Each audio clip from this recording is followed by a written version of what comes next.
వర్మ గారు నమస్తే అండి. మీకు అలాగే ప్యానలిస్ట్ కి 9 టీవీ వీక్షలందరికీ కూడా good evening sir. Very good evening sir. అసలు ర్యాంకులు ఇచ్చింది ఎవరు సార్? చంద్రబాబు నాయుడు గారే కదా.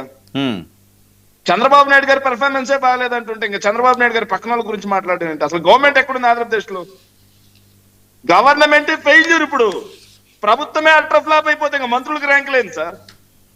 పాపం పవన్ కళ్యాణ్ గారికి లాస్ట్ ర్యాంక్ ఏంటి సార్? అటవీ శాఖలో సూపర్ ర్యాంక్. అదేంటి నాకు అర్థం కావట్లా. సూపర్ 6 ఫెయిల్ అయిందని చెప్పేసి బయటకు వెళ్తే బండబూతులు జరుగుతున్నారు ప్రజలు. వెళ్ళి కనుక్కోవాలి వీళ్ళు. సో ఆఖరికి ఎంత దారుణం అంటే వీళ్ళ అవినీతి గ్రామ స్థాయికి వెళ్ళిపోయింది. రైతు భరోసా కేంద్రాల దగ్గర ధాన్యం ఎత్తాలంటే 100 రూపాయలు లంచమంట. నిన్నే ఒక వీడియో చూసి ఒక రైతు ఆవేదనతో పెడుతున్నాడు. ధాన్యం ఎత్తాలంటే 100 రూపాయలు లంచమంట. కొనుగోలు కేంద్రాలు ఏర్పాటు చేయక అప్పటికే అల్లాడిపోతా ఉంటే బస్తా మీద 900 రూపాయలు లాస్ అంటే మళ్ళీ దాంట్లో 100 రూపాయలంట. ఏంటి కాదు. అయితే ఈ వార్త నిజమేనా? ఇది వైసీపీ టచ్ లో కూటమి ఎమ్మెల్యేలట సార్. ఇప్పుడు నేను మాట్లాడుతున్న సబ్జెక్ట్ ఏంది? కూటమి ఎమ్మెల్యేలు ఉంటారా? కాదండి, వీళ్ళు బాగోలేదని చెప్పి వైసీపీకి వస్తున్నారా అని నేను చెప్పేది అదే. శేఖర్ వినండి ఒకసారి. దీనికి దానికి చాలా లింక్ ఉన్నది. ఎందుకంటే కూటమి ఫెయిల్ అయింది అంటున్నారు, అందుకని ఎమ్మెల్యేలు షిఫ్ట్ అవుతున్నారా అని నేను అంటున్నాను. సార్ ముందు నాది కానివ్వండి సార్, తర్వాత మీరు చెప్తాను సమాధానం. ప్రభుత్వం ఫెయిల్ అంటే సార్ బాధపడిపోతారు వర్మ గారు. ఏదంటే అర్థం కాదు పాపము. అరే ఫెయిల్ కాదు, దాని తర్వాత ఇంకో లింక్ ఉన్నది కదా. వైసీపీ ఎమ్మెల్యేలు బాధపడకండి సార్ ప్లీజ్. కూటమి ప్రభుత్వం ఫెయిల్ అయింది అంటున్నా. మీరు 9 టీవీ కాదు, బాధపడద్దు దయచేసి ప్లీజ్ సార్. ఒక్క నిమిషం సార్, ఒక్క నిమిషం. కేంద్ర ప్రభుత్వం వీళ్ళు మాట్లాడుతా ఉన్నారు కదా సార్, ఈయనకి 25వ ర్యాంకు. ఇది కాకుండా నిన్న కలెక్టర్ల సమావేశంలో చంద్రబాబు నాయుడు గారు ఇంకో మాట మాట్లాడాడు. కేంద్ర ప్రభుత్వానికి చెందినటువంటి 10,700 కోట్ల రూపాయల నిధులు మురిగిపోయాయంట. 24-25 సంవత్సరానికి సంబంధించి 5,400 కోట్లు, 25-26 సంవత్సరానికి సంబంధించి 5,311 కోట్ల రూపాయల డబ్బులు కేంద్ర ప్రభుత్వం నుంచి వచ్చి ఖర్చు చేయకుండా మురిగిపోయాయి. డబ్బులు వెనక్కి వెళ్ళిపోయాయి. దాంట్లో 40% పవన్ కళ్యాణ్ గారి శాఖే, గ్రామీణాభివృద్ధి. మిగిలిన శాఖలన్నీ కలిపి 60% అయితే పవన్ కళ్యాణ్ గారి శాఖ ఒక్కదాని నుంచే 2,466 కోట్ల రూపాయలు వెనక్కి వెళ్ళిపోయింది ఖర్చు చేయడం చేతగాక. ఫైల్ క్లియరెన్స్ చేయకపోతే ఇలాగే పోతాయి. ఫైల్ క్లియరెన్సే కదండి, పరిపాలన కాదు కదండి అన్నారు కదా. ఆ ఫైల్ క్లియర్ చేయకపోవడం వల్లే 2,461 కోట్ల రూపాయలు వెనక్కి వెళ్ళిపోయింది. మన గ్రామాల్లో జరగాల్సినటువంటి అభివృద్ధి ఆగిపోయింది గ్రామీణాభివృద్ధి శాఖకు సంబంధించి. ఇక భారీగా హింసాత్మక నేరాలు పెరిగినాయి రాష్ట్రంలో. ఎన్సీఆర్బీ ఇచ్చింది సార్. ఎంత దుర్మార్గం అంటే ఎన్సీఆర్బీకి సంబంధించి 2022 మేమున్నప్పుడు సార్ 2022లో 7,100 నేరాలు జరిగితే 2023కి వచ్చేసి 6,432 నేరాలు. కానీ 2024 వీళ్ళు అధికారంలోకి వచ్చిన తర్వాత 27,000 సార్. 6,000 నుంచి 27,443కి హింసాత్మక నేరాల సంఖ్య పెరిగి దేశంలోనే హింసాత్మక నేరాల్లో మన రాష్ట్రం టాప్ లో ఉంది సార్. మీ వాయిస్ మ్యూట్ లో ఉంది. మ్యూట్ ఏం లేదు సార్, అవుట్ లో మ్యూట్ ఓకే. నాకేం మ్యూట్ లేదు సార్. పాపం రాష్ట్రం గురించి మాట్లాడుతుంటే మ్యూట్ ఏమైనా చేస్తున్నారు శేఖర్ ఎందుకు అనవసరమైన కాంట్రవర్సీలు? ఎందుకు కాదు ఇప్పుడు మీది సైలెంట్ అయ్యింది. ఏమన్నా అదేమైనా కమ్యూనికేషన్ గ్యాప్ వచ్చిందేమో మీకు అలర్ట్ చేశాను. ఇప్పుడు వస్తున్నది కంటిన్యూ. ఎందుకు అనవసరమైన సార్? నేను మిమ్మల్ని ఏమన్నా సార్, ఎందుకు బాధపడిపోతున్నా? అలా కాదు, ఎందుకు అది పెట్టేదేమో మ్యూట్ చేసేదేమో. ఎవరికి కావాలో మ్యూట్ చేయడానికి నిన్ను. నీ వాయిస్ ఇప్పుడు వస్తే ఏమైనా ప్రమాదమా? ఎవరికన్నా నష్టమా? మీ వాయిస్ మీరు వినిపించండి, వాళ్ళ వాయిస్ వాళ్ళు వినిపిస్తారు. మాట్లాడతారా నన్ను మాట్లాడమంటారా? మరి అదే చెప్తున్నాను, అనవసరమైన మాట్లాడేందుకు మాట్లాడడం. అరే నేను అదే చెప్తున్నాను, అనవసరమైన మాట్లాడేందుకు వస్తున్నాయి. మీరెందుకు మధ్యలో వస్తున్నారు? అరే నీది సైలెంట్ అయ్యింది, ఇప్పుడు ఓకే మాట్లాడండి. మాట్లాడతారు, మీరు మాట్లాడుకుంటూ పోతే ఏం మాట్లాడతాం? సార్ హింసాత్మక నేరాల్లో 6,000 కేసుల నుంచి 27,000 కేసులకి చంద్రబాబు నాయుడు గారి ప్రభుత్వం హయాంలో ఏడాదికి పెరిగాయి. రాష్ట్రంలో శాంతి భద్రతలు ఉన్నట్ట పోయినట్ట? శాంతి భద్రతలు అనే అంశం ఎవరి చేతిలో ఉంది సార్? లా అండ్ ఆర్డర్ ముఖ్యమంత్రి గారి చేతిలో ఉంది. ముఖ్యమంత్రి నేరుగా ఫెయిల్ అని చెప్పి కేంద్ర ప్రభుత్వానికి చెందినటువంటి సంస్థలు ఇస్తా ఉంటే ఇక ఈయన వేరే మంత్రులకు ర్యాంకులు ఇవ్వటం, అది మేము చూడటం. నేరాల్లో నెంబర్ 1, ఫేక్ న్యూస్ ప్రచారంలో నెంబర్ 1, అప్పుల్లో నెంబర్ 1, నిరుద్యోగంలో నెంబర్ 1, అవినీతిలో నెంబర్ 1, దుబారాలో నెంబర్ 1, అభివృద్ధిలో లాస్ట్ నుంచి నెంబర్ 1. ఇలా number 1 CM sir Chandrababu Naidu గారు. ఇది నేను మాట్లాడట్లా. నేరాల్లో నెంబర్ 1 అని ఎన్సీఆర్బీ ఇచ్చింది. ఫేక్ న్యూస్ ప్రచారంలో నెంబర్ 1 అని ఆంధ్రజ్యోతి పత్రిక ఇచ్చింది.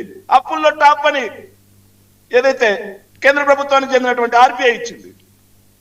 ఇక నిరుద్యోగంలో నెంబర్ 1 అని నీతి ఆయోగ్ ఇచ్చింది. ఇవన్నీ కేంద్ర ప్రభుత్వమే.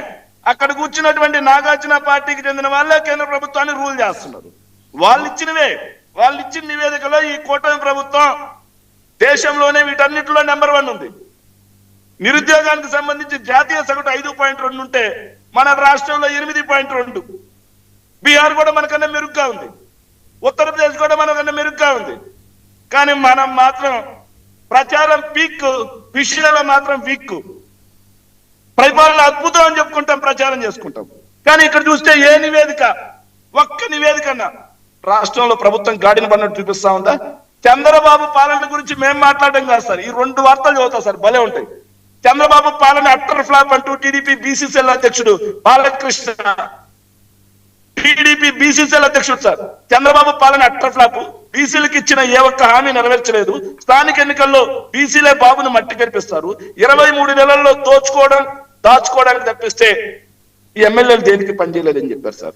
ఇక ఏపీలో దిక్కుమాలిన మంత్రులు ఎమ్మెల్యేలు ఉన్నారని టీడీపీ నేత, సీనియర్ నేత సార్, ఇలాగే డిబేట్లకు కూడా వస్తూ ఉంటాడు ఎన్బి సుధాకర్ రెడ్డి గారు. ఆయన చర్చా కార్యక్రమంలోనే మాట్లాడినటువంటి పరిస్థితి. ప్రజాప్రతినిధులు అవినీతి పరులు అయితే మేము ఏం చేయాలయ్యా? ఎమ్మెల్యేలు దేన్ని ఆక్రమించుకోవాలి, దేన్ని కబ్జా చేయాలి, దేన్ని దోచుకోవాలి అనే చూస్తా ఉన్నారు. రాష్ట్రంలో పాలన ఎక్కడుంది? మంత్రులు అవినీతి పరులు, ఎమ్మెల్యేలు అవినీతి పరులు. ఇంకోవైపు రాష్ట్రంలో చూస్తే విచ్చలవిడిగా మద్యం, ఇంకోవైపు మద్దతు ధర లేక రైతన్న ప్రతిరోజు ఒక వార్త, రైతు చనిపోయాడని. 2 సంవత్సరాల్లో 3,000 మందికి పైగా రైతులు రైతు కూలీలు ఆత్మహత్య చేసుకున్నటువంటి పరిస్థితి. సో ఇంకెక్కడ పాలన ఉంది?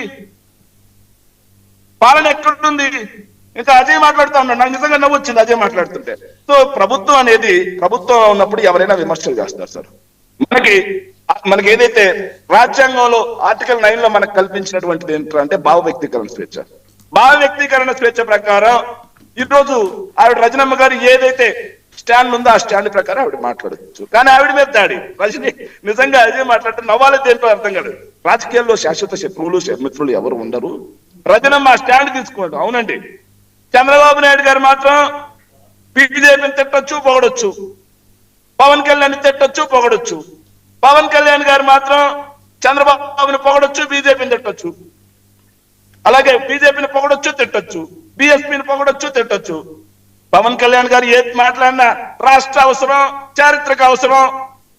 ఇంకా చంద్రబాబు నాయుడు గారు ఆఖరికి కాంగ్రెస్ అమ్మనాభూతులు తిట్టిన కాంగ్రెస్ తో కలిసి 2018లో పోటీ చేస్తే చారిత్రక అవసరం. 2019లో మోడీ లుచ్చాహే అన్నారు, 24 వచ్చేసరికి మోడీ అచ్చాహే అన్నారు.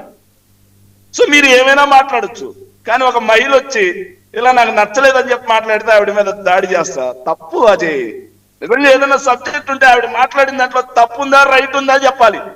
ఆవిడ ఏదన్నా ఒక ఆరోపణ చేస్తే ప్రభుత్వం మీద రాంగ్ అండి, ఇది తప్పండి, వాస్తవం ఇది అని అకౌంటబిలిటీ, జవాబుదారీతనంగా ప్రభుత్వం ఉంటే ప్రజలు చూస్తారు తప్పిస్తే, అలా కాకుండా ఆవిడ మీద మనం ఏదేదో మాట్లాడిస్తే 1 కోటి సంతకాలు ప్రైవేటీకరణ జరిగిందా అన్నారు సార్. సో ప్రైవేటీకరణ ఆగింది. ప్రైవేటీకరణకు టెండర్లు ఎవరైనా పిలిచింది? మీరు పిలవలేదా? ప్రైవేటీకరణకు టెండర్లు పిలిస్తే ఆఖరికి కిమ్స్ హాస్పిటల్లో అటెండర్ చేత టెండర్ ఇచ్చారా మీరు? అతను కూడా వెనక్కి వెళ్ళిపోయినటువంటి పరిస్థితి.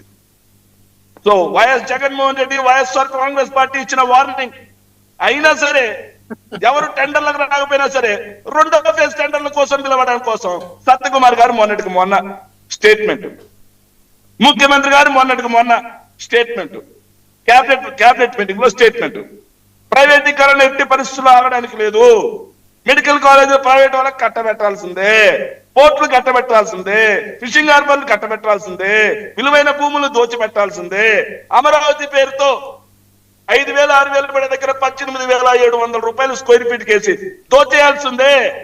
ఓకే, ఈ విధంగా నడుస్తా ఉంది. అడిగితే రజనమ్మ ఏమడిగారండి? ఉన్న 52,000 ఎకరాలు డెవలప్ చేయడానికి 2 లక్షల కోట్లు కావాలి. ఇప్పుడు మళ్ళీ మీరు అదనంగా 1,50,000 ఎకరాలు పూలింగ్ పోతా ఉంటే ఎప్పుడు పూర్తి చేస్తారు?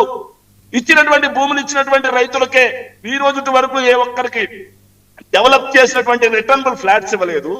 ఇంకో 1,50,000 ఎకరాలకు పోతా ఉన్నారు. ముందు భూములు ఇచ్చినటువంటి రైతుల పరిస్థితి ఏందా? ఇప్పటి వరకు ఒక ఫ్లాట్ లేదు డెవలప్ చేసిన వాళ్ళకి, రిటర్నబుల్ ఫ్లాట్.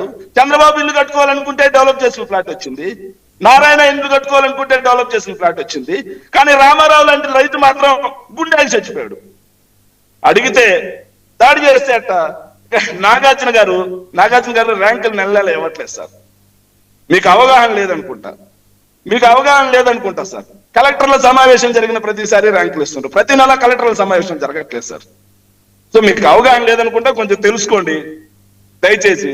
ఇక నాగార్జున గారు మా గురించి ఏం మాట్లాడలేదు కాబట్టి ఆయన గురించి మేము సమాధానం చెప్పాల్సిన పని లేదు. కాకపోతే ఫైనల్ గా నేను ఒక కన్క్లూజన్ ఇస్తానండి. ఫైనల్ గా నాది ఒకే ఒక కన్క్లూజన్ సార్. సో ఏదైనా సరే ఈ ప్రభుత్వానికి నేను విజ్ఞప్తి చేస్తున్నాను, మీరు అధికారంలోకి వచ్చింది సూపర్ 6 ఇచ్చి, సూపర్ 6 లో ప్రముఖమైనటువంటి హామీలు 50 ఏళ్ళకి బీసీ ఎస్సీ ఎస్టీ మైనార్టీలకి మీరు ఇవ్వలేదు, ఒక్క కొత్త పెన్షన్ ఇవ్వలేదు, నిరుద్యోగ వృత్తి ఇవ్వలేదు, ఆడబిడ్డ నిధులు ఇవ్వలేదు, 6 సిలిండర్లని 1 సిలిండర్లు చెక్కొట్టారు, 7 లక్షల మంది రైతులకి అన్నదాత సుఖీభావ కోసేశారు మేము ఇచ్చిన దానికంటే. సో ఇవన్నీ లోపాలు ఉన్నాయి, సరి చేసుకోండి అని చెప్తున్నాం. మీరు ఇచ్చిన హామీలే మీరు నెరవేర్చండి అని చెప్తున్నాం, అంతే తప్పిస్తే మీరు ఇవ్వని హామీలు మేము చెయ్యండి అని చెప్పట్లేదే. రైట్. మీరు ఉద్యోగులు అందరూ సంతృప్తి అన్నారు సార్, లాస్ట్ పాయింట్ సార్, అందరూ సంతృప్తి అన్నారు సార్. సో ఉద్యోగులు విజయవాడలో రోడ్డు ఎక్కిన పరిస్థితి చూడలేదా? మేము అధికారంలోకి వచ్చిన తర్వాత 27% అయ్యారు, నెల రోజుల్లో ఇచ్చాం. చంద్రబాబు నాయుడు గారు పెండింగ్ పెట్టిపోయినటువంటి 2 డిఏలు ఇచ్చాం, పిఆర్సీ కమిషనరేట్ పిఆర్సీ ఇచ్చాం.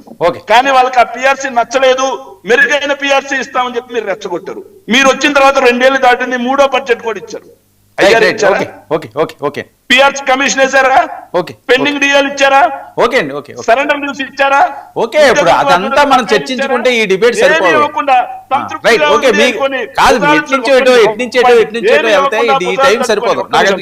నాగార్జున గారు శేఖర్ రెడ్డి గారు వైసీపీ టచ్ లో కూటమి ఎమ్మెల్యేలట పెద్ద ఎత్తున జరుగుతున్న